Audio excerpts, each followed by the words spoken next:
पिछले अनुभाग को देखकर कुछ लोगों ने यह बात कही थी कि गेराल्ड फॉर्ड का कोई बायोलॉजिकल संबंध हेनरी फॉर्ड से नहीं था। ये बात सत्य है। और पिछले अनुभाग में जहाँ तक मुझे स्मरण है, हमने एक बार भी ऐसा नहीं कहा है कि ये दोनों किसी प्रकार के बायोलॉजिकल रिश्ते में लगते थे। हमने बस फ्रीमेसन्स के साथ जुड़े हुए उच्चाधिकारियों के कनेक्शंस पर और इस्कॉन पर उनके इन्फ्लुएंस पर बात की है। कुछ लोगों ने यह कहा कि यदि गेराल्ड फॉर्ड के राष्ट्रपति बनने के ही वर्ष में अल्फ्रेड फॉर्ड, जो कि उस समय काफ़ी कम उम्र का था, अल्फ्रेड फॉर्ड लगभग 1950 में जन्मा था और 1974 में वो प्रभुपाद से मिला है, तो लगभग 24 साल की उम्र में मिला है। तो उस समय 24 साल की उम्र में स्पष्ट बात है कि उसकी सामाजिक समझ या व्यापारिक समझ उस निपुणता के साथ नहीं दिख रही होगी। तो कहीं ऐसा तो नहीं कि प्रभुपाद पहले बहुत अच्छा था, बहुत अच्छे उद्देश्य से चल रहा था, बाद में फॉर्ड फाउंडेशन ने उसको हाईजैक किया। जैसा कि बहुत से लोग प्रभुपाद की वकालत में ये कहते हैं कि प्रभुपाद पहले बहुत अच्छे व्यक्ति थे, भगवान के भक्त थे, बड़े विद्वान थे, बड़े संयमी व्यक्ति थे, लेकिन इस्कॉन को हाईजैक करके लोगों ने उनको जहर दे दिया या उनके साथ गद्दारी कर दी या उनके ही सिद्धांतों के विरुद्ध चले गए।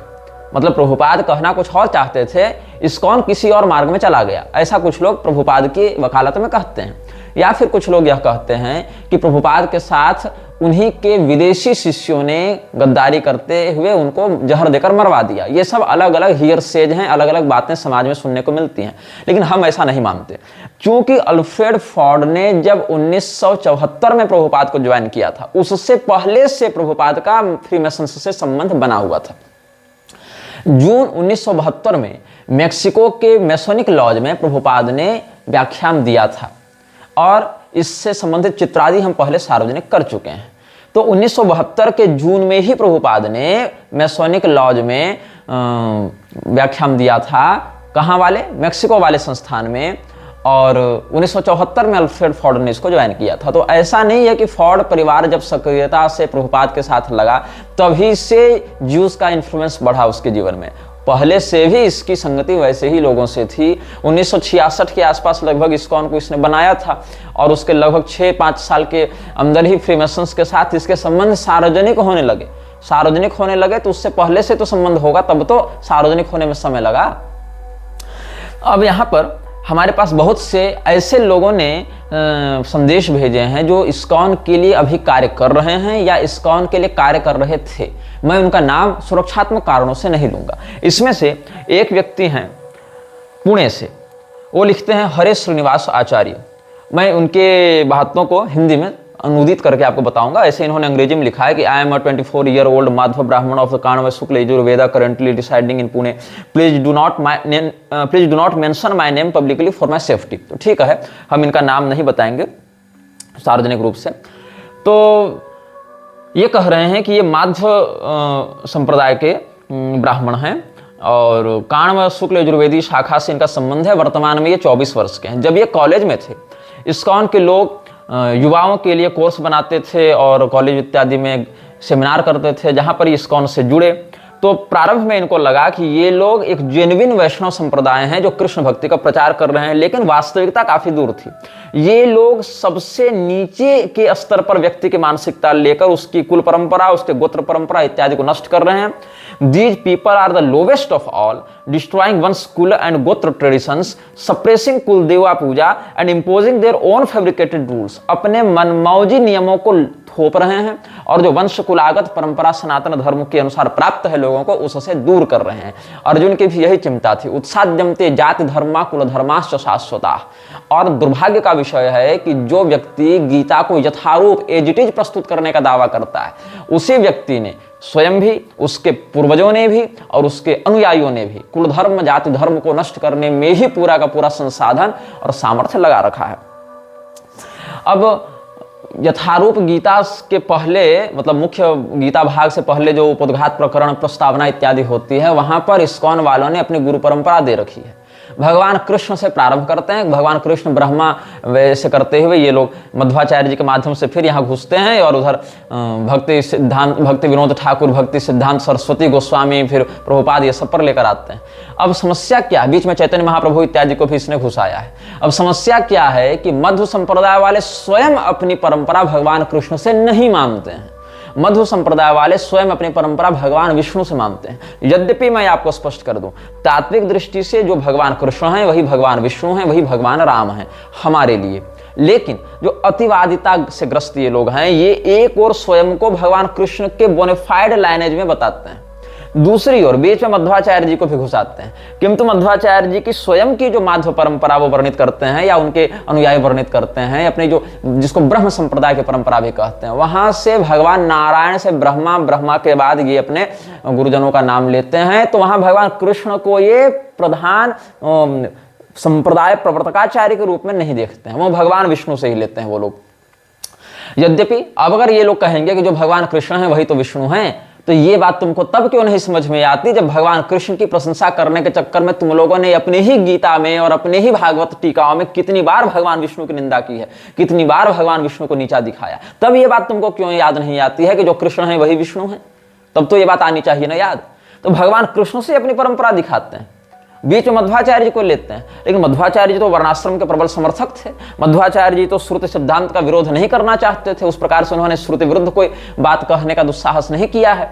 यद्यपि उन्होंने द्वैत मत का जो प्रवर्तन किया उसका प्रत्यक्ष बाध कई अद्वैत बोधनी श्रुतियों से हो जाता है, स्पष्ट महावाक्यों से भी हो जाता है, किंतु उन्होंने वेद को अप्रमाण नहीं कहा, उन्होंने वेद को परिवर्तनशील नहीं कहा, उन्होंने वर्णाश्रम का विरोध नहीं किया। ज्ञान कांड में ही सब संप्रदाय में अंतर है, कर्मकांड उपासना कांड में कोई वैमनस्य या कोई भेदभाव नहीं है। इन लोगों ने उसको तक विकृत कर दिया, बीच में घुसा दिया चैतन्य महाप्रभु का नाम, और फिर सीधे अपने आप को उन्हीं के समकक्ष दिखाने के लिए क्या कह दिया भक्ति सिद्धांत सरस्वती गोस्वामी उर्फ विमल प्रसाद दत्त के समय में कि चैतन्य महाप्रभु के बाद डायरेक्ट उस परंपरा में हम ही एकमात्र दंडी सन्यासी हुए हैं। वो भी कैसे? ब्राह्मणेतर होकर भी दंड सन्यास ले लिया, वो भी अपने गुरु के फोटो के सामने खुद ही डंडा पकड़ लिया, कहा हम दंडी सन्यासी हो गए। और जब गौड़ीय संप्रदाय वालों ने मान्यता नहीं दी तो गौड़ीय मठ नाम से अलग एनजीओ रजिस्टर्ड करा लिया और कहा we are the disciples of bona fide guru parampara lineage, ये इसने घोषणा कर रखी थी। अस्तु, अब हम इन संदेशक की बात पर लौटते हैं। इनके किसी मित्र ने म्लेच्छराज श्रृंखला के विषय में इनको बताया था। A friend of mine recently forwarded your Mlechharaj series in which you described how Mlechharaj destroys kuldharma and kuldev puja. ISKCON is doing an excellent job of dismantling Sanatan Dharma in multiple ways. ISKCON Sanatan Dharma को नष्ट करने का काम बहुत बढ़िया से कर रहा है। And the worst part is that they falsely claim their parampara is linked to Madhvacharya. Shri Ananda Tirtha Bhagavatpada never engaged in such practices as ISKCON does. Ananda Tirtha Bhagavatpada, जिनको प्रचलित भाषा में मध्वाचार्य जी के नाम से जाना जाता है, उन्होंने कभी ऐसी किसी गतिविधि में स्वयं को संलिप्त नहीं किया, न ऐसा उपदेश दिया जैसा इस्कॉन कर रहा है। यहां पर क्या कर रहा है इस्कॉन?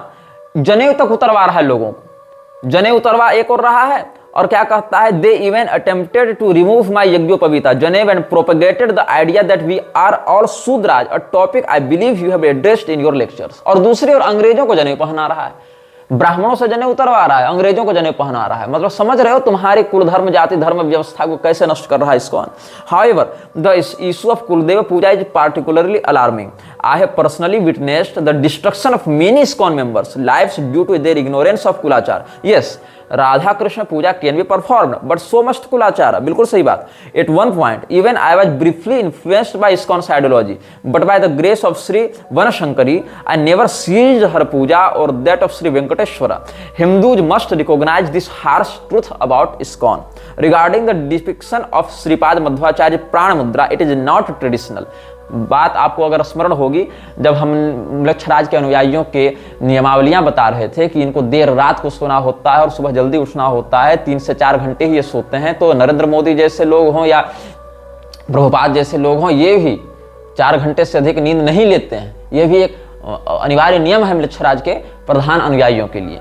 तो गीता जो यथारूप इन्होंने छापी है उसमें भगवान कृष्ण का जो ये चित्र है वो इस प्रकार से है। हालांकि यहाँ पर ऐसे कर दिया थोड़ा सा डिफरेंस दिखाने के लिए, लेकिन ऐसे ही उन्होंने किया है। और मैंने जो आपको शैतान की मूर्ति का दिखाया था सैटेनिक चर्च के माध्यम से, जहाँ पर मृक्षराज की प्रतिमाएं वो लोग बेफोमेट या अलग अलग नामों से प्रसारित कर रहे हैं, वहां पर भी इसी मुद्रा को उन्होंने दिखाया था। तो इन लोगों ने फिर कुतर्क किया कि द्वैतवादी है ना, इसीलिए दो दिखाते हैं, ये दो का सिग्नल है, प्राण मुद्रा है। नहीं, बात सुनो क्या है, ये जो लूसीफर का चिन्ह ये लोग बना रहे हैं उसको प्राण मुद्रा के साथ जोड़कर दिखा रहे हैं, मिलावट कर रहे हैं, जैसे कोई पानी मिलाकर दूध बेच दे वैसा कर रहे हैं। तो माध्वाचार्य जी के जो चित्र में ये लोग दिखाते हैं कि वो तो मध्वाचार्य जी के भी चित्र और मूर्तियों में, वो ट्रेडिशनल नहीं है। मध्वाचार्य जी का अभय मुद्रा, ज्ञान मुद्रा इत्यादि का ही प्रयोग किया जाता रहा है।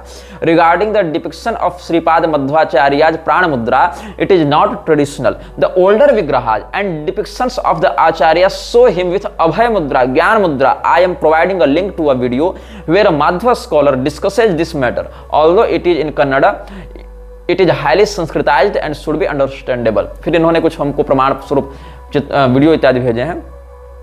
Although this is not the exact video I was searching for, there exists another one where the scholar explicitly stated that Madhvacharya should be depicted with Jnana Mudra and holding the Brahma Sutra. This information is accurate to the best of my knowledge. Please feel free to contact if further assistance is needed. ठीक है। और बंगाल से भी कई लोगों ने मुझसे संपर्क किया जिन्होंने कहा कि यहाँ के जो पारंपरिक गौड़ीय वैष्णवाचार्य हैं वो इस्कॉन को अपने प्रतिनिधि के रूप में या प्रभुपाद को विशुद्ध चैतन्य महाप्रभु के अनुयायी के रूप में मान्यता नहीं देते हैं।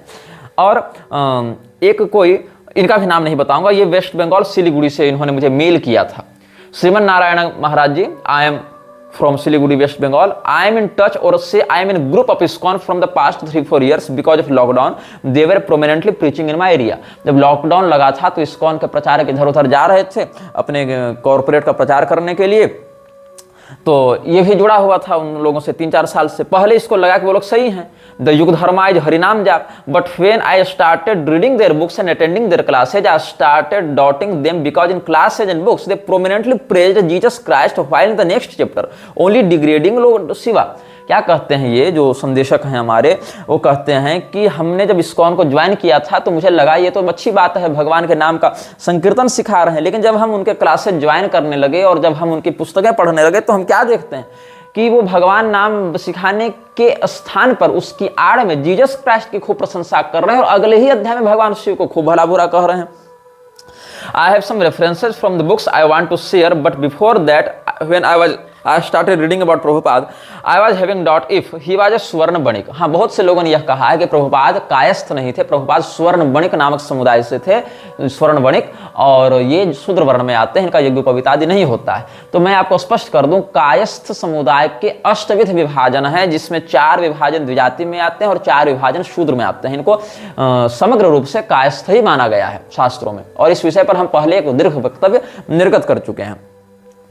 तो बृहद धर्म पुराण के अनुसार स्वर्ण वर्णिकों को शूद्र वर्ण में रखा गया है, लेकिन फिर भी प्रभुपाद यज्ञोपवीत पहने हुए रहता था, इस प्रकार से यहाँ दिखाया गया है। एक चित्र भी उन्होंने भेजा है प्रभुपाद का, जो कृष्णा.com से लिया गया है, बैक टू गॉड हेड, इस टाइटल से ये चित्र है, जहाँ प्रभुपाद किसी तीर्थ जल में नदी में स्नान कर रहा है और जनेऊ भी पहना हुआ है। फिर ये क्या लिखते हैं, then I got to know that after the Harinam initiation they also give second initiation, the so-called Brahmanical initiation, where they give initiation to all kind of varnas and give them Gayatri mantra and Janev and tell them to chant it and say now you are Brahmin। अब ये लोग दूसरा fraud क्या कर रहे हैं कि ये हर जाति को पहले नाम संकीर्तन के बहाने अपने आप से जोड़ेंगे, फिर सबको जनेऊ दे देकर कहेंगे अब तुम ब्राह्मण हो गए, अब तुम गायत्री मंत्र जपो, अब तुम ब्राह्मण हो गए। इसकी क्या आवश्यकता है? ये कोई आवश्यकता नहीं है। न चैतन्य महाप्रभु ने कभी ऐसा किया, न कभी मध्वाचार्य जी ने ऐसा किया, न भगवान कृष्ण ने ऐसा करने का, लेकिन फिर भी ये लोग ऐसा पाखंड इन्हीं तीनों महाविभूतियों के नाम पर, परब्रह्म और उनके अनन्यभूत उपासकों के नाम पर कर रहे हैं, और अंग्रेजों को भी, स्त्रियों को भी सब ऐसा कर रहे हैं। Like in the following picture, Prabhupada giving Brahmanical initiation to one foreigner and his wife। एक अंग्रेजन को, विदेशी को और उसकी पत्नी को प्रभुपाद जनेऊ दे रहा है और उसको गायत्री मंत्र सिखा रहा है। और इतना ही नहीं, Srila Prabhupada wore 3 threads when he was placed in samadhi. Other Vaishnavas in Gaudiya tradition wear 6 single threads to signify the 6 Goswamis. From this we can conclude that the exact number of threads is ultimately not so important. While Sri Prabhupada liked us to learn more about our Vaishnava culture, he didn't like it if we got too caught up in the fine details. The main point is to worship Krishna, and acceptance of the sacred thread is a major step forward in that process. अगर केवल नाम संकीर्तन को तुम लोग महत्व देते हो तो फिर जनेऊ इत्यादि का क्यों तुम प्रयोग कर रहे हो? वो भी श्रुति विरुद्ध जाकर, वेद विरुद्ध जाकर, मर्यादा विरुद्ध जाकर। और अगर यही सब करना है तो विधि पूर्वक करो, उसमें तो तुम ही कट जाओगे, क्योंकि तब तो तुम खुद ही जनेऊ के अधिकारी नहीं रहोगे। तब तुम स्वयं ब्राह्मणत्व के लिए स्वयं को दावा के रूप में प्रस्तुत नहीं कर सकते हो। स्वयं व्यासपीठ पर बैठोगे तो भगा दिए जाओगे वहां से। लेकिन प्रभुपाद को व्यासपीठ पर भी कब्जा करना था, जनेऊ पर भी कब्जा करना था, स्वयं को ब्राह्मण के रूप में दिखाना भी था और स्मार्त ब्राह्मणों का विरोध भी करना था।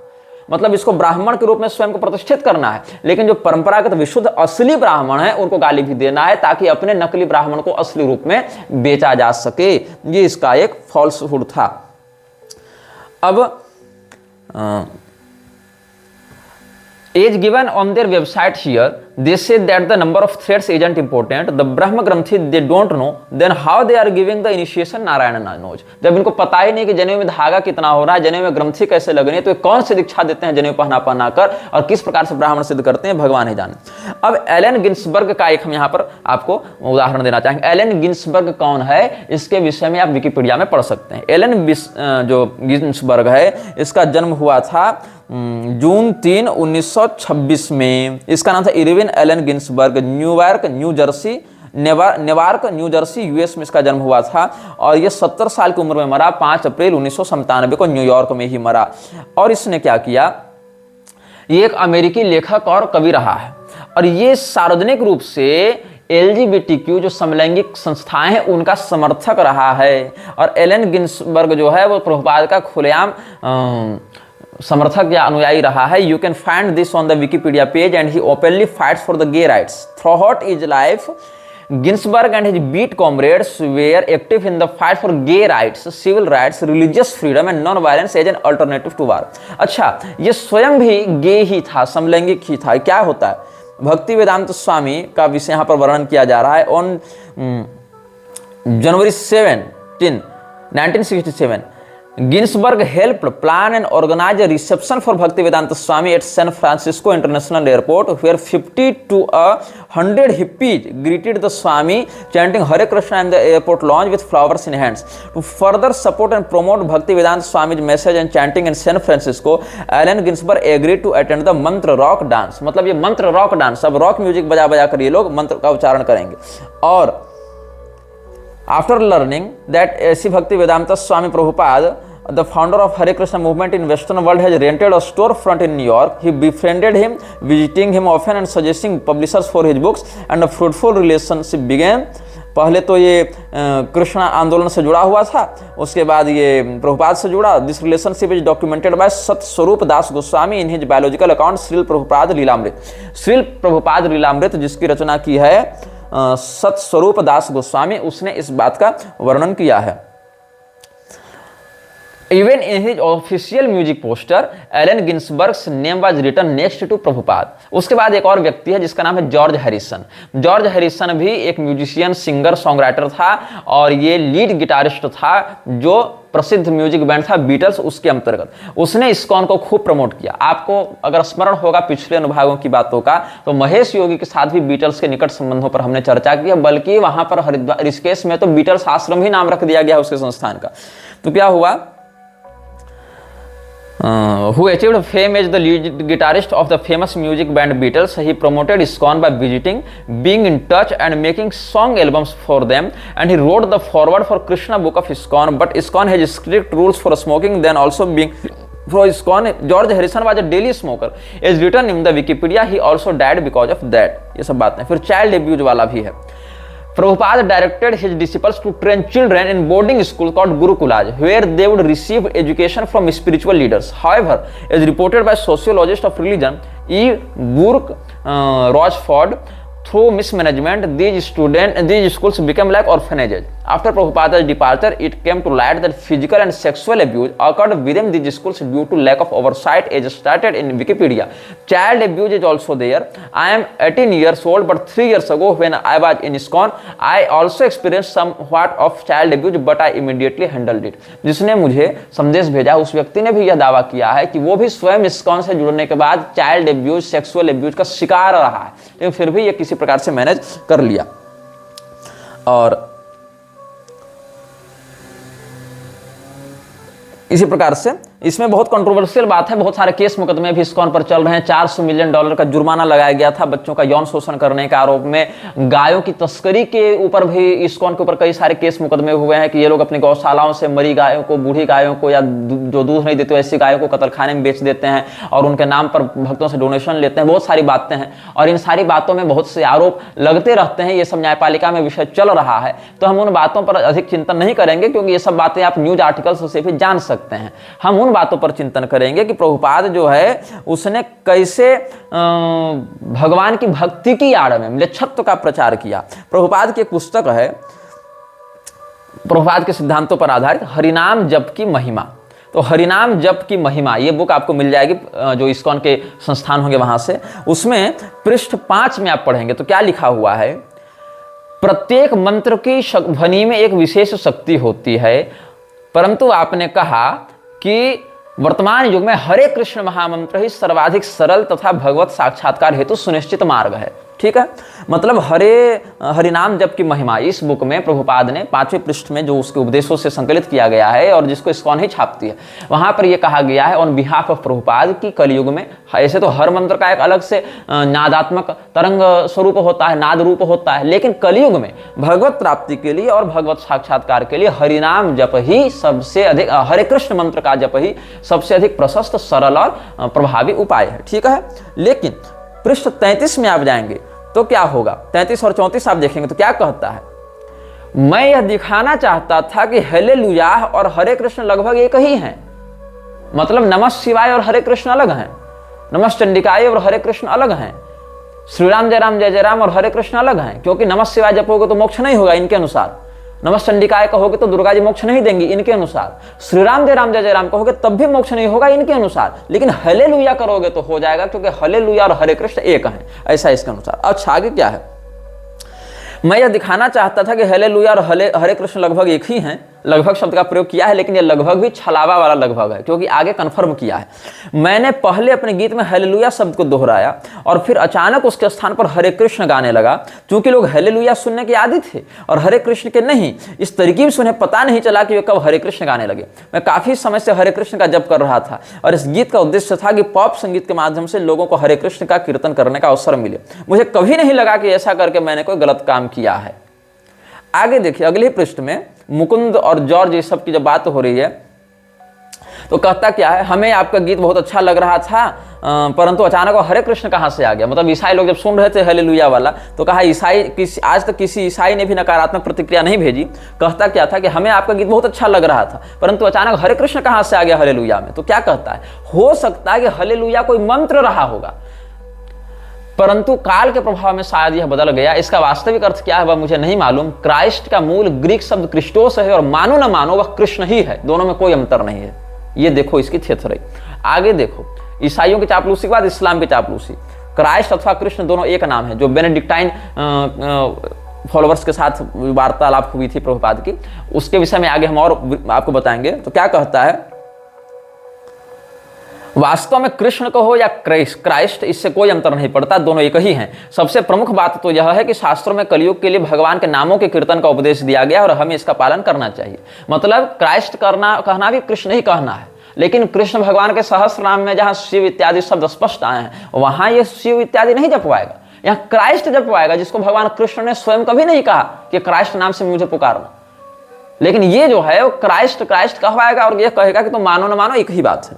आगे देखो, इस्लाम धर्म के अनुयायी भी अल्लाह के नामों को अत्यंत पवित्र मानते हैं और उन पर ध्यान करते हैं। कुरान के अनुसार अल्लाह के 99 नाम हैं जिन्हें सुंदर नाम कहा जाता है। उन नामों को ताजमहल एवं अन्य मस्जिदों की दीवारों पर खुदाई करके लिखा गया है। इन नामों का इस्लामिक जपमाला पर जप किया जाता है और इस माला में 33 मनकों के 3 समुच्चय होते हैं। अल्लाह पर मन केंद्रित करने के लिए उपासक इन नामों का जप करते हैं। कुरान के प्रत्येक अध्याय के आरंभ में करुणामय और दयालु भगवान अर्थों वाले अल रहमान अल रहीम जैसे युगल शब्दों से आह्वान किया गया है और ये अकारण करुणा वरुणालय भगवान कृष्ण के साथ इनको जोड़ रहा है। ये है इस्कॉन का प्रपंच। मतलब ये आपको बाहर बाहर से लगेगा कि तुम भगवान कृष्ण के भक्त बन रहे हो, लेकिन तुम भगवान कृष्ण के भक्त बन ही नहीं रहे हो। तुम बन रहे हो केवल इस्कॉन के अनुयायी और इस्कॉन के लिए कृष्ण और क्राइस्ट में कोई अंतर नहीं है। अब आपको एक बात ध्यान में रखनी चाहिए कि भगवान कृष्ण ने अपने विभूति योग में कहा है रुद्राणाम शंकरश्चास्मि, लेकिन भगवान कृष्ण ने स्वयं शिव जी को अपना रूप बताया। ये लोग शिवरात्रि मनाते आपको नहीं दिखेंगे, लेकिन भगवान कृष्ण ने जीसस क्राइस्ट के विषय में कुछ नहीं कहा। लेकिन ये लोग क्या कहेंगे कि Christ is Krishna and Krishna is Christ. भगवान कृष्ण शिव जी को अपना रूप बता रहे हैं, लेकिन वहां पर इनको नहीं माननी है वो बात। भगवान कृष्ण ने जब रुद्राणाम शंकरश्चास्मि में कहा तो वहां ये बात नहीं माननी है, लेकिन भगवान कृष्ण को क्राइस्ट के साथ जबरदस्ती इनको जोड़ देना है और क्रिसमस मनाना है, लेकिन शिवरात्रि नहीं मनानी है, नवरात्र नहीं मनाना है। जबकि भगवती दुर्गा और भगवान कृष्ण में तत्वतः कोई भेद नहीं है, यह भी शास्त्र कई बार वर्णित कर चुके हैं। लेकिन इसको नवरात्र नहीं मनाना है, शिवरात्रि नहीं मनानी है, इसको मनाना है क्रिसमस। और ये कहना है कि क्रिसमस जो है वो पवित्र पर्व है, पवित्र त्योहार है। और यही कारण है कि आप हरे कृष्ण टीवी या अमोघ लीला प्रभु इत्यादि के कई वीडियो देख लें, वहां पर शिवरात्रि या नवरात्र के व्रतों को निभाते अपनाते हुए इस्कॉनीय आपको नहीं दिखेंगे। क्रिसमस मनाते हुए और लॉर्ड जीसस क्राइस्ट की प्रेजिंग्स करते हुए आपको सैकड़ों वीडियो मिल जाएंगे। अनन्यता का ढोंग है, अनन्यता का ढोंग करते हुए कहते हैं हम केवल कृष्ण भगवान को मानेंगे और किसी को नहीं मानेंगे। तो जीसस क्राइस्ट को क्यों मानते हो? तो कहते हैं जो जीसस है वही तो कृष्ण है, क्राइस्ट और कृष्ण एक ही बात है। लेकिन भगवान शिव के साथ जो हरिहर भगवान की अनन्यता है, भगवान कृष्ण की अभिन्नता का वर्णन किया गया है, उसको ये लोग नहीं मानेंगे, क्योंकि इनको हिंदू धर्म का प्रचार नहीं करना है, इनको सिद्धांत का प्रचार नहीं करना है, इनको अपना एक अलग ही सिंडिकेट और गिरोह लेकर चलना है। तो प्रभुपाद ने वृंदावन में 15 मार्च 1974 को एक बात कही थी जिसके विषय में बहुत कम लोग जानते हैं। क्या हुआ, एक है ना अर्च्य विष्णुशिला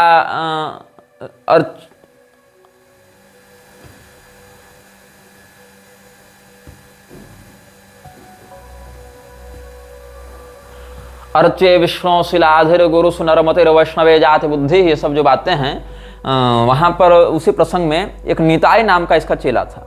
तो निताई को ये पद्म पुराण से कुछ श्लोक पढ़ा रहा था और कहा कि जो विष्णु से रहित है वो नारकी होता है। ये सब नारकी इत्यादि विषय में चर्चा चल रही थी। तो क्या कहा प्रभुपाद ने? प्रभुपाद की इस बात को बहुत गंभीरता से सुनना और समझने का प्रयास करना। प्रभुपाद कहता है when it will teach military art with tilak soldier will Hare Krishna Hare Krishna Hare Krishna. We want that, हम लोग को ऐसे सैनिक बनाने हैं जो हरे कृष्ण हरे कृष्ण हरे कृष्ण कहते हुए आगे बढ़ें।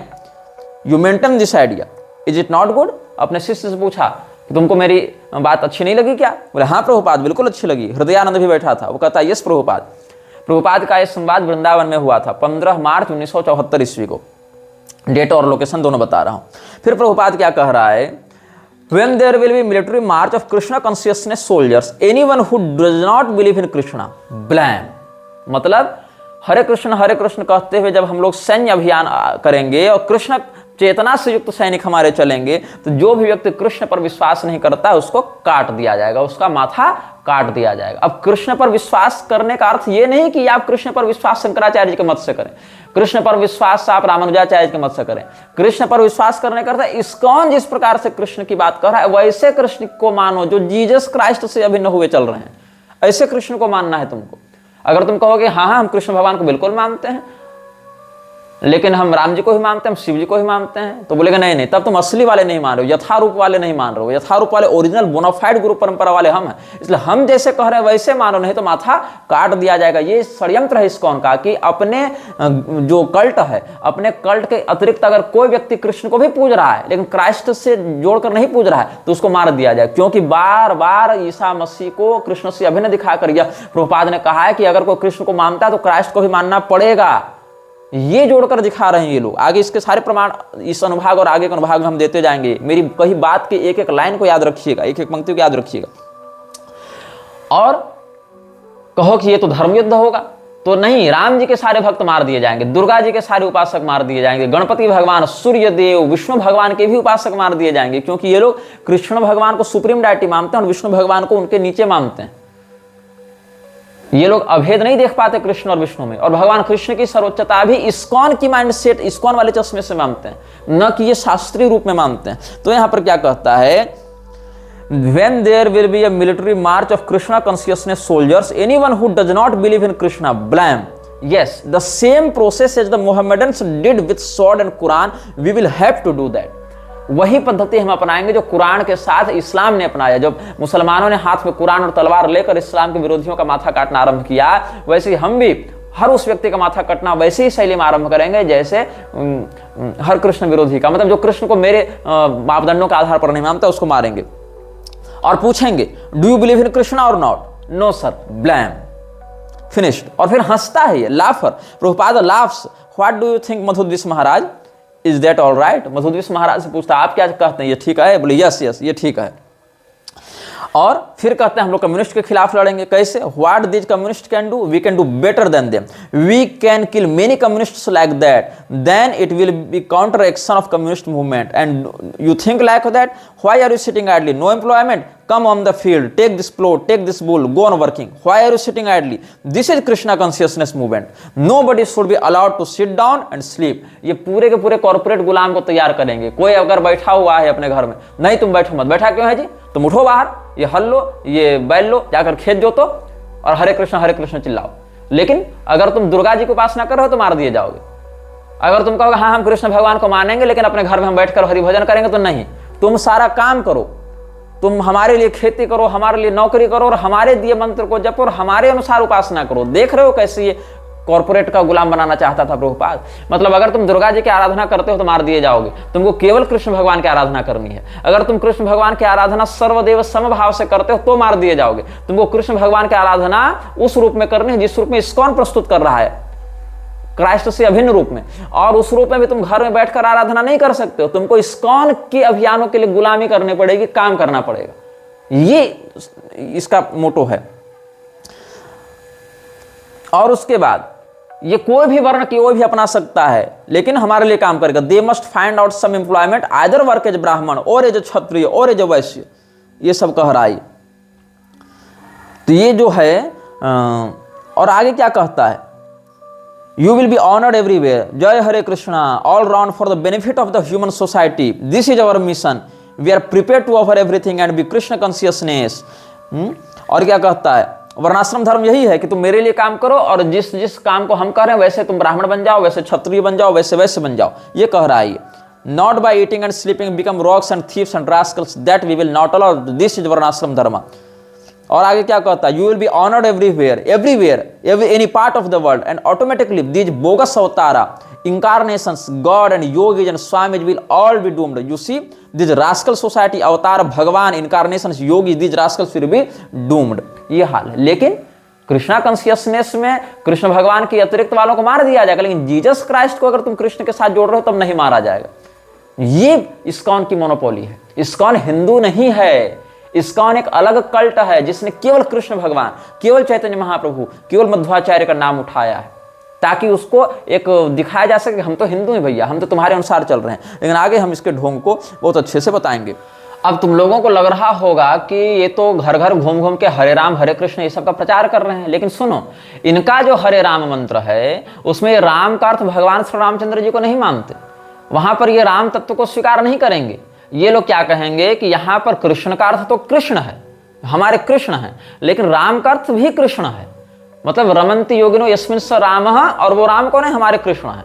मतलब इनको भगवान श्री रामचंद्र जी के नाम से ही दिक्कत है, अनन्यता दिखाने के चक्कर में कि हम तो राम जी को नहीं मानेंगे कि वो पूर्ण ब्रह्म है, हम तो मानेंगे राम जी ठीक है कृष्ण भगवान के एक स्वरूप है लेकिन बहुत नीचे हैं, कृष्ण भगवान के रूप हैं बस, वो कृष्ण भगवान के समान अथॉरिटी में नहीं है, वो पूर्ण ब्रह्म नहीं है। ऐसा कौन मानते हैं, इस्कॉन वाले मानते हैं। तो वो लोग क्या कहेंगे कि हरे राम में हरे का अर्थ भी कृष्ण है जबकि वहां पर तीनों रूप में बताया गया है, भगवान विष्णु के रूप में, भगवान राम के रूप में, भगवान कृष्ण के रूप में, तीनों को सम्मिश्रित रूप में वहां प्रस्तुत किया गया है। और राधा तंत्र में तो इसमें भगवान शिव, शक्ति, दुर्गा, त्रिपुरा इत्यादि को भी परिभाषित किया गया है कि इसमें जो अलग अलग राम हैं, अलग अलग कृष्ण हैं, अलग अलग हरे हैं, उनमें से किसका किसका क्या अर्थ है, यह राधा तंत्र में स्पष्ट किया गया है। और इस मंत्र की व्याख्या में हम पहले अपने मुख्य चैनल पर एक वक्तव्य निर्गत कर चुके हैं। तो ये जो लोग कह रहे हैं इस्कॉन वाले कि हरे का भी अर्थ कृष्ण है क्योंकि समस्त दुखों का हरण करते हैं, राम का अर्थ भी कृष्ण है क्योंकि सबों में रमण करते हैं, और कृष्ण का अर्थ तो कृष्ण है। अब समस्या क्या है कि अतिवादिता के इसी चक्कर में रामानंद संप्रदाय वाले भी ऐसा ही कुछ करते हैं। वो लोग कृष्ण का अर्थ कृष्ण नहीं मानते, वो लोग कहेंगे नहीं हरि का अर्थ विष्णु नहीं, हरे का अर्थ राम है क्योंकि राम जी अपने भक्तों के कष्ट का हरण करते हैं, और राम का अर्थ तो राम ही है, वो तो बदलेगा नहीं। और कृष्ण का अर्थ भी राम है क्योंकि भगवान कृष्ण राम ही सभी लोगों को अपनी ओर आकर्षित करते हैं, आकृष्ट करते हैं। तो कुल मिला के इस मंत्र के पूर्ण भाव को कोई व्यक्त नहीं करेगा। ये लोग क्या पकड़ लेंगे इस्कॉन वाले कि हरे राम हरे कृष्ण में कृष्ण का अर्थ भी कृष्ण है, राम का अर्थ भी कृष्ण है, हरि का अर्थ भी कृष्ण है। रामानंद वाले पकड़ लेंगे कि नहीं, इनका अर्थ भी राम है, राम का अर्थ भी राम है, हरि का अर्थ भी राम है, कृष्ण का अर्थ भी राम है। और कुछ लोग तो अतिवादिता वाले पॉडकास्ट में मैं देख रहा था, कोई लड़की थी, पता नहीं चित्रलेखा थी कि जया किशोरी, वो क्या कह रहे थे कि हरे तो राधा जी का नाम है और राम का अर्थ है रमण करने वाले, तो हरे राम है मतलब जो राधिका रमण है वो कृष्ण है। ये एक अलग नई बात निकाल कर ये लोग ले आए हैं। तो ये लोग स्वीकार नहीं कर पाते कि वहां राम जी भी हो सकते हैं। अब क्या हुआ, गोस्वामी तुलसीदास जी से भी ये लोग बहुत घृणा करते हैं इस्कॉन वाले। गोस्वामी तुलसीदास जी को ये लोग क्या कहते हैं कि वो असली वैष्णव नहीं थे, प्योर वैष्णव नहीं थे। गोस्वामी तुलसीदास जी भगवान शिव की भी स्तुति में लिखे हैं ना, गणपति जी की स्तुति में भी लिखे हैं। तो ये लोग कहते हैं नहीं वो असली वैष्णव नहीं है, वो मायावादी टच में आ गए थे ना, इसलिए बोनाफाइड ट्रू वैष्णव नहीं है। और यही कारण है कि ये लोग कभी भी रामचरितमानस का प्रचार नहीं करते हैं। कोई इक्का दुक्का अगर कर भी दे तो उसको दबा देते हैं। अमोघ लीला प्रभु का तुम वीडियो देखना, उसमें वो क्या जब अनटोल्ड रामायण वाला सीरीज निकाला उसमें तुम 3-4 मिनट के बाद से देखना क्या कहता है कि गोस्वामी तुलसीदास जी भृगुवंशी थे और भृगु जी ने विष्णु भगवान के छाती में लात मारी थी, इसीलिए हम गोस्वामी जी के रामचरितमानस नहीं पढ़ेंगे। तो अरे मूर्खों, तुम लोग जाकर कम से कम पद्म पुराण ही देख लेते, कम से कम विष्णु पुराण ही देख लेते, वहां तो वाल्मीकि जी को भी भृगुवंशी बताया गया है। तब वाल्मीकि जी के रामायण क्यों पढ़ते हो? और वहां पर भी वाल्मीकि जी की रामायण में भी जहां पर रावण वध के बाद भगवान ब्रह्मा ने भगवान श्री रामचंद्र जी को परम ब्रह्म बताया है, जहां पर उनको महाविष्णु के रूप में वर्णित किया है, वहां ये लोग क्या कहते हैं कि नहीं आप परब्रह्म नहीं है, अनुवाद में गड़बड़ करते हैं, आप तो कृष्ण भगवान के अंश हैं। वहां जबरदस्ती कृष्ण शब्द को घुसा रहे हैं प्रसंग विरुद्ध जाते हुए। तो ये सब संक्रमण करते हुए धर्म ग्रंथों को अपने आगोश में ले रहे हैं। तो ये सब वैष्णव नहीं है विशुद्ध रूप से।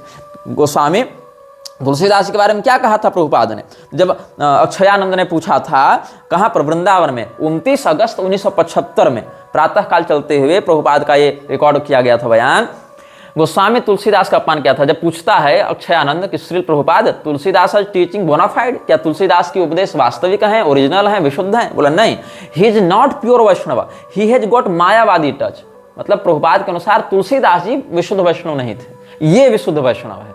इसके लिए पैगंबर विशुद्ध वैष्णव था। मैं इसकी बात बताऊंगा तो इस्लाम के प्रवर्तक को यह वैष्णव मानता है, लेकिन गोस्वामी तुलसीदास जी को प्रभुपाद विशुद्ध वैष्णव नहीं मानता था। और भगवान महादेव ने इन लोगों के बारे में क्या कहा? भगवान महादेव कौन है? परम वैष्णव हैं, वैष्णवानाम यथा शंभु। भगवान महादेव से अधिक बोनाफाइड वैष्णव कोई नहीं हो सकता। महिषमर्दनी तंत्र में उन्होंने क्या कहा है? आत्मानं वैष्णवं मत्वा अधमा भारते कलौ कंठे कंठे तथा कर्णे कंठे तथा हस्ते हृदये नगनंदिनी विधृत्य तुलसी माला तिलकम हरिमंदिरम गृहिणीयुर हरिनामानि सुस्वराणि गृहे गृहे अन्नस्य संचयं कुर्युः पाखंडा मानवाधमा तेषां पापं महेशानि वर्णितुं नैव शक्यते स्वधर्म निरतो भूत्वा हरिर्नाम वदेद्यदि तदा पापान्यशेषाणि नाशयत्येव निश्चितं विहाय संध्यां गायत्रीं हरिर्नाम स्मरेद्यदि यान्यक्षराणि नाम्न्येव वसन्ति च सुस्मृते तावत् संख्यान्यनेकानि पापानि च पदे पदे अन्नं जलं तथा पुष्पं यद्दत्तं विष्णवे प्रिये अन्नं विष्ठासमं तस्य जलं मूत्रसमं स्मृतं गेहे गेहे महेशानि वैष्णवा जनाः शंकरा वैष्णवा यत्र स्वदेशः पतितः सदा। हे पार्वती, कली काल में भारतवर्ष में अधम व्यक्तिगण अपने को वैष्णव मानकर कान में, कंठ में, हाथ में और हृदय में तुलसी की माला, तिलक और हरि मंदिर धारण करके घर घर मधुर स्वर से हरिनाम ग्रहण का गान करते हैं। और उद्देश्य क्या होता है? ऐसे पाखंडी मानवाधम हरिनाम गान करके अन्न और का संचय, भिक्षा इत्यादि करते रहते हैं। उन लोगों के पाप का मैं वर्णन भी नहीं कर सकता। स्वधर्म परायण होकर यदि कोई व्यक्ति हरिनाम का उच्चारण करता है तब उसी समय में वह निश्चय ही अपने बहुत प्रकार के पापों का नष्ट कर देता है। संध्या, गायत्री इत्यादि का परित्याग करके अगर कोई हरिनाम का स्मरण करता है तो हे शुचिस्मिते, उस नाम में जितने अक्षर रहते हैं जन्म जन्म में उसको उतना संख्यक बहुपाप भोगना पड़ता है। अन्न, जल, पुष्प जो विष्णु को अर्पित होता है, ऐसे मतलब पाखंडी छद्म वैष्णव के द्वारा दिया गया अन्न विष्ठा तुल्य है, जल मूत्र तुल्य कहा गया है। घर घर में यहाँ वैष्णव लोग विद्यमान हो गए हैं, लेकिन जिस धर्म देश में संकर वैष्णव वास करता है, मतलब नकली वैष्णव, बनावटी, वो देश सर्वदा पतित है। ऐसा भगवान महादेव जो परम वैष्णव हैं, जो शास्त्र सिद्ध वैष्णव हैं, उन्होंने ऐसे पाखंडियों के विषय में सतर्क किया था।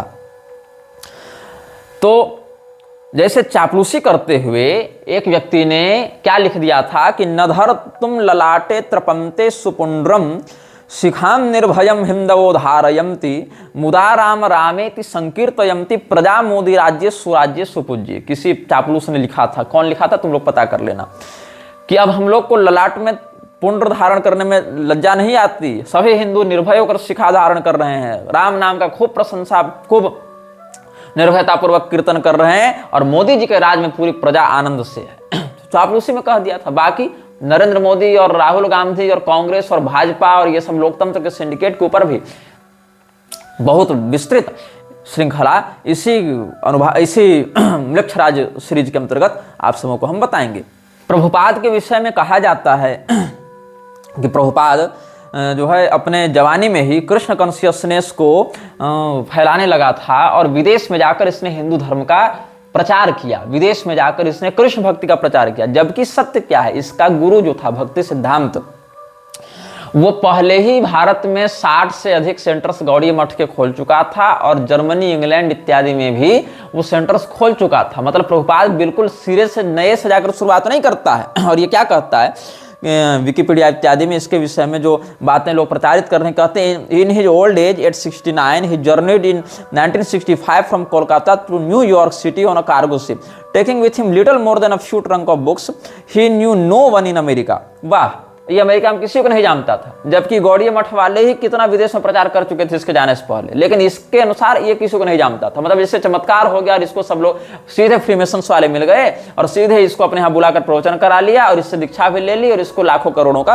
अनुदान भी दे दिया, ये इससे दावा किया है। अब क्या हुआ कि दुर्वासा मुनि को जब आप पढ़ोगे, जो इसने लिखा है श्रीमद् भागवत का भाष्य, उसमें लिखता है the supreme personality of Godhead is worshipped by words Brahmanya Deva गो ब्राह्मण हिताय च, thus he is the well wisher of the brahmanas. Durvasa Muni was certainly a very great brahmana, but because he was a non-devotee, he could not sacrifice everything in devotional service. Durvasa मुनि की निंदा करते हुए प्रभुपाद ने लिखा है कि दुर्वासा मुनि चूंकि अच्छे ब्राह्मण थे, इसीलिए भगवान उनका आदर करते थे, लेकिन वो एक भक्त नहीं थे। दुर्वासा मुनि को भगवान कृष्ण का भक्त नहीं मानता है प्रभुपाद, खुद को मानता है, दुर्वासा मुनि को नहीं मानता है। Great mystic yogis are actually self-interested. The proof is that when Durvasa Muni created a demon to kill Maharaj Ambarish, the king stayed fixed in his place, praying to the supreme personality of Godhead and depending solely and wholly on him. Whereas when Durvasa Muni was chased by the Sudarshan Chakra by the supreme will of the Lord, he was so perturbed that he fled all over the world and tried to take shelter in every nook and corner of the universe. मतलब अम्बरीश वाले प्रकरण को लेकर प्रभुपाद ने कहा है कि दुर्वासा मुनि भक्त नहीं थे, उन्होंने भक्त अम्बरीश पर आक्रमण किया था और इसी के कारण सुदर्शन चक्र ने उनको दौड़ाया और वो भागे फिरे। भागवत महापुराण में ये कथा बहुत संक्षेप में वर्णित है, शिव पुराण में इस कथा का विस्तार प्राप्त होता है, लेकिन जहां जहां इन बातों का खंडन प्राप्त होता है उसको ये धूर्त लोग प्रामाणिक नहीं मानते। इनके लिए कुरान प्रामाणिक है, ये लोग बाइबल और कुरान को प्रामाणिक ग्रंथों में गिनते हैं, लेकिन शिव पुराण को या अन्य संहिताओं को ये लोग प्रमाण में नहीं गिनते हैं। इनके लिए कुरान बाइबल प्रमाण है, जिसका अभी हम आपको आगे रेफरेंस देंगे, अभी ये वक्तव्य लंबा चलेगा। तो शिव पुराण में वर्णन है कि दुर्वासा मुनि अम्बरीश जी की भक्ति के महात्म्य को प्रकाशित करना चाहते थे, इसीलिए उन्होंने ऐसी लीला की थी और इस बात का वहीं पर वर्णन मिलता है। जहां पर आकाशवाणी होती है अम्बरीश के समक्ष कि दुर्वासा मुनि साक्षात शिव स्वरूप हैं और तुम्हारी भक्ति के महात्म को प्रकाशित करने के लिए दुर्वासा मुनि ने तुम्हारे साथ यह लीला की है, ताकि अम्बरीश के महात्म्य को लोग जान सकें। ये बात वहां पर है। तो इसने क्या कहा था कि दुर्वासा मुनि, प्रभुपाद ने कहा था दुर्वासा मुनि वाज ए नॉन डेवोटी, भगवान के भक्त नहीं है, ज्ञानी है, ब्राह्मण है लेकिन भक्त नहीं है। जबकि भगवान महादेव ने ब्रह्म वैवर्त पुराण के प्रकृति खंड में, अब ब्रह्म वैवर्त पुराण को तो ये तामसी पुराण में गिनेंगे नहीं जहां तक मेरी जानकारी, क्योंकि कृष्ण भगवान का बहुत दिव्य चरित्र वहां वर्णित है। तो यहां पर भगवान महादेव ने ब्रह्म वैवर्त पुराण के प्रकृति खंड में भगवत भक्तों की गणना करते हुए कुछ लोगों के नाम बताए हैं जो कृष्ण भगवान के परम भक्त माने गए हैं। उनमें कौन कौन है? अहम ब्रह्मा च विष्णुश्च धर्मो नमतश्च कश्यपः कपिलश्च कुमारश्च नरनारायणावृषि स्वयंभुवो मनुश्चैव प्रह्लादश्च महापराशरः भृगुः शुक्रश्च दुर्वासा वसिष्ठः क्रतुरंगिराः बलिश्च बालखिल्याश्च वरुणश्च हुतासनः वायुसूर्यश्च गरुड़ो दक्षो गणपतिः स्वयं एते परा भक्तवराः कृष्णस्य परमात्मनः। इसमें कौन कौन है? पहले तो ब्रह्मा विष्णु महेश ये त्रिदेव हो गए। धर्म शेषनाग कश्यप कपिल सनत कुमार नरनारायण स्वयंभू मनु प्रहलाद जी पराशर मुनि भृगु शुक्राचार्य दुर्वासा मुनि वशिष्ठ क्रतु अंगिरा बलि वाल्खिल्य ऋषि वरुण अग्नि वायु सूर्य गरुड़ दक्ष प्रजापति और भगवान गणेश, ये सब भगवान कृष्ण के परम भक्त हैं। ये भगवान महादेव ने ब्रह्म वैवर्त पुराण के प्रकृति खंड में बताया। यहाँ कहीं प्रभुपाद का नाम है नहीं, उसके बाप दादा पुरखे खानदान कहीं किसी का नाम है नहीं, लेकिन यहाँ दुर्वासा मुनि का नाम है। तो शास्त्रों में दुर्वासा मुनि को भगवान कृष्ण का परम भक्त बताया गया, प्रभुपाद जैसे लोगों को नहीं बताया गया है जो हालेलुया और हरे कृष्ण को एक मानते हैं। शास्त्र तो दुर्वासा मुनि को बता रहे हैं परम वैष्णव परम भक्त भगवान कृष्ण के, लेकिन दुर्वासा मुनि कौन थे? प्रभुपाद की दृष्टि में अभक्त थे। तुलसीदास गोस्वामी जी कौन थे? मायावादी टच के कारण प्योर वैष्णव नहीं थे, ऐसा प्रभुपाद कहता है। He is not pure Vaishnava, he has got Mayavadi touch, ये कह रहा है प्रभुपाद। तो प्रभुपाद की बहुत सी बातें हैं जो हम उसी के ग्रंथों से उसी के प्रवचनों से आपको पढ़कर बताएंगे, और प्रभुपाद के बहुत से लेक्चर्स हमने इन्हीं कानों से सुने हैं, देखे हैं उनके वीडियोज, और फिर आपको हम बताएंगे कि कैसे यह व्यक्ति भगवान कृष्ण की आड़ में केवल एक कल्ट चला रहा है और कैसे इसके अनुयायी हिंदू धर्म की दुर्गति करने पर तुले हुए हैं। यह वीडियो जल्द ही हटा दिया जा सकता है, कृपया थर्ड पार्टी ऐप्स का उपयोग करके डाउनलोड करें। आप इस वीडियो को अपने चैनल पर फिर से अपलोड भी कर सकते हैं।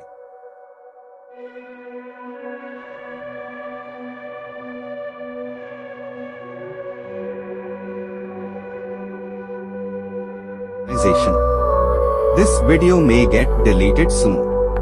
Please download using third-party apps. You may also re-upload this video on your channels. Thank you.